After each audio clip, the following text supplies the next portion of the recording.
நம்முடைய முதலமைச்சர் அண்ணன் தளபதி அவர்கள் தொடர்ந்து தமிழ்நாட்டிலே இருக்கக்கூடிய கிராமப்புறங்களிலே இருக்கக்கூடிய மக்களுக்கு நியாயம் வழங்கப்பட வேண்டும். 100 நாள் வேலை திட்டத்தின் வழியாக அவர்களுக்கு வரவேண்டிய ஊதியம் சம்பளம் சரியாக வருவதில்லை. அந்த பணத்தை எங்களுக்கு நீங்கள் வழங்க வேண்டும் என்று தொடர்ந்து பிரதமர் அவர்களுக்கு கடிதம் எழுதி கொண்டிருக்கிறார்கள். சென்ற மாதம் கூட தமிழ்நாட்டுடைய நிதியமைச்சர் அவர்களும் நானும் நேரிலே சென்று ஒன்றியத்திலே இருக்கக்கூடிய நிதியமைச்சரை சந்தித்து இதற்காக கோரிக்கை வைத்தோம். அதே நேரத்திலே அங்கே இருக்கக்கூடிய விவசாயத்துறை அமைச்சர் அவர்களையும் சந்தித்து எங்களுக்கு பல மாதங்களாக இந்த தொகை வரவில்லை, சம்பளம் தர முடியவில்லை, பெண்களும் ஆண்களும் உழைத்து விட்டு அந்த உழைப்பிற்கான ஊதியம் வராமல் காத்து கிடக்கிறார்கள் என்று தெரிவித்த போது இன்னும் சில வாரங்களிலே அந்த பணத்தை கொடுத்து விடுவோம் என்று சொல்லி இன்னும் நாம் காத்து கொண்டிருக்கக்கூடிய நிலையிலே நம்மை வைத்திருக்கிறார்கள். அதே போல நம்முடைய முதலமைச்சர் அவர்கள் இதை நாடாளுமன்றத்தில் எழுப்ப வேண்டும் என்று சொன்னதற்கு இணங்க நாடாளுமன்றத்திலே கூட்டத்தொடரிலே கேள்வி நேரத்தில் எங்களுக்கு தர வேண்டிய பணம் ஏறத்தாழ 4034 கோடி ரூபாய், 1, 2 அல்ல 4034 கோடி தமிழ்நாட்டுக்கு மட்டும் ஒன்றிய அரசாங்கம் மோடி அரசாங்கம் தர வேண்டிய பணம் 100 நாள் வேலைக்கு சம்பளமாகவும் பொருட்கள் வாங்கியதற்கும் தர வேண்டிய பணம் 4034 கோடி 5 மாசமா நீங்க கொடுக்காம இருக்கீங்க என்று கேள்வி எழுப்பினோம். அதற்கு சரியான பதில் இல்லை. அதனால நான் நாடாளுமன்றத்திற்குள்ளேயே திராவிட முன்னேற்ற கழகம் போராட்டத்தில் இறங்கியது. நாம் போராட்டத்தில் இறங்கிய பிறகு எதிர்க்கட்சிகள் அத்தனை பேரும் நம்மோடு போராடினார்கள். அவை ஒத்திவைக்கப்பட்டது.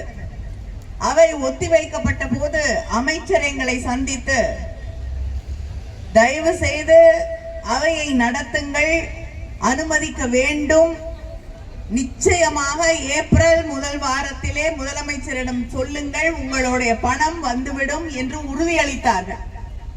ஆனால் அந்த உறுதியை எந்த அளவிற்கு நாம் நம்ப முடியும் என்று தெரியவில்லை. காரணம், அவர்கள் ஒவ்வொரு முறையும் இப்படித்தான் வாக்களிக்கிறார்கள், ஆனால் பணம் வந்து சேருவதில்லை.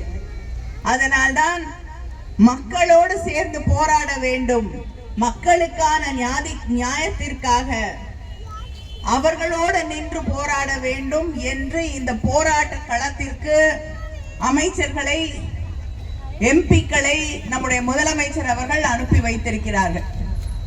நாடாளுமன்றத்தில் கேள்வி நேரத்தில் கேட்கும் போது அங்கே இருக்கக்கூடிய ஒன்றிய அமைச்சர் ஒருவர் சொல்கிறார், உத்தரப்பிரதேசத்தை விட மக்கள் தொகை அதிகமாக இருக்கக்கூடிய உத்தரப்பிரதேசத்தை விட தமிழ்நாட்டுக்கு தான் நாங்கள் நிதி அதிகமாக தந்திருக்கிறோம் என்று ஒரு தவறான செய்தியை, ஒரு பொய் செய்தியை ஒரு அமைச்சர் அங்கே இருக்கக்கூடிய ஸ்டேட் மினிஸ்டர் அங்கே பதிவு செய்கிறார்.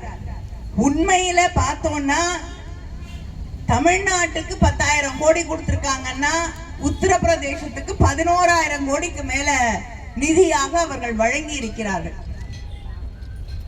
தமிழ்நாட்டில் மக்களுக்கு இந்த 100 நாள் வேலை திட்டத்தின் வழியாக காங்கிரஸ் ஆட்சி காலத்திலே நாம் கூட்டணி இருந்த அந்த ஆட்சி காலத்திலே கொண்டு வரப்பட்ட திட்டம் இந்த 100 நாள். சாதாரண சாமானிய மக்களுக்கு, கிராமப்புறங்களில் இருக்கக்கூடிய மக்களுக்கு 100 நாளாவது வேலை கிடைக்க வேண்டும், அதை உறுதி செய்ய வேண்டும் என்பதற்காக கொண்டு வரப்பட்ட திட்டம்.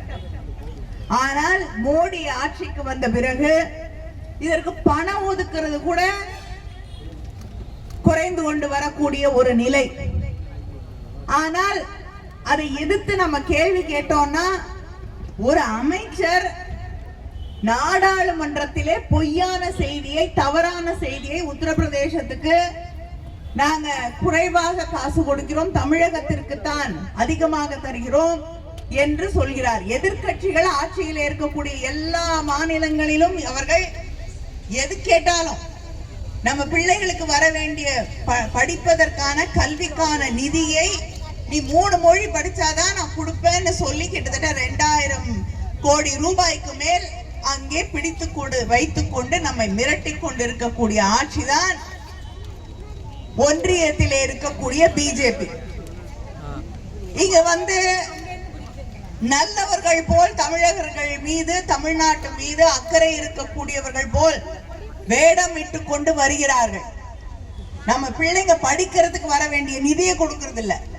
நம்ம உழைத்திருக்கக்கூடிய இந்த சகோதரிகளுக்கும் சகோதரர்களுக்கும் வர வேண்டிய பணம், சம்பள பணம், அதை தருவதற்கு மோடி ஆட்சிக்கு, பிஜேபி ஆட்சிக்கு மனது வரவில்லை.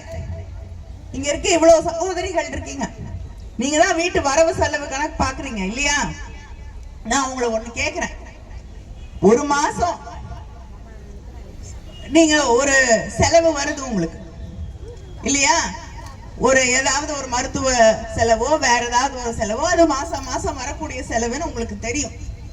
புதுசா வரக்கூடிய செலவுக்கு நீங்க இந்த மாசம் 500 ரூபாய் ஒதுக்கி வைக்கிறீங்க. ஆனா உண்மையிலேயே 750 ரூபாய் செலவாயிருது.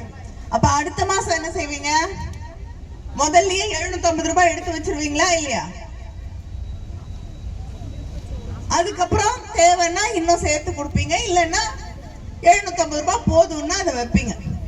ஆனா அம்மையார் நிர்மலா சீதாராமன் அவர்கள் ஒன்றியத்துல இருக்கக்கூடிய நிதி அமைச்சர் அவங்க என்ன பண்றாங்கன்னா 2024-25க்கு இந்த 100 நாள் திட்டத்துக்கு பட்ஜெட் போட்டாங்க.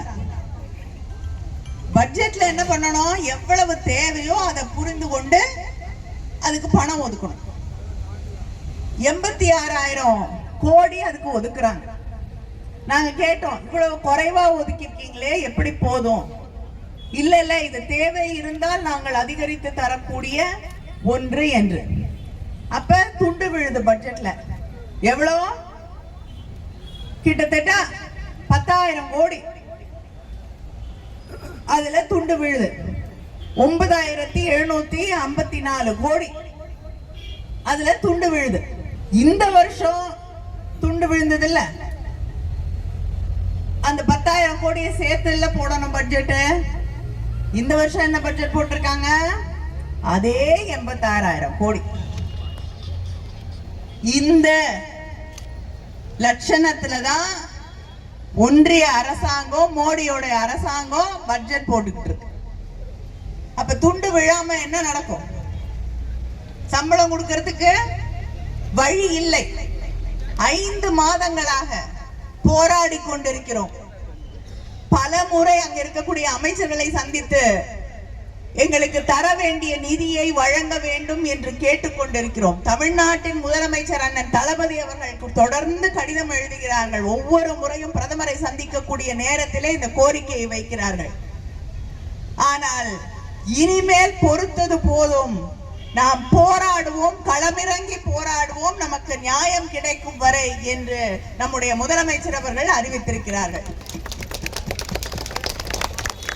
அதனால் இந்த 4,000 கோடி வரவில்லை என்றால் நாடாளுமன்றத்திலும் இங்கே மக்கள் மன்றத்திலும் தொடர்ந்து திராவிட முன்னேற்ற கழகம் போராடும். நமக்கு வர வேண்டிய நிதி சேரும் வரை நம்முடைய முதலமைச்சர் அவர்கள் நமக்காக தொடர்ந்து போராடுவார்கள். அவர் வழியிலே நின்று நம்முடைய உரிமைகளுக்காக, நமக்கு சேர வேண்டிய நியாயமான நிதிக்காக, நம்முடைய உழைப்பிற்கு வர வேண்டிய சம்பளத்திற்காக திராவிட முன்னேற்ற கழகம் என்றென்றும் உங்களோடு நின்று போராடும்.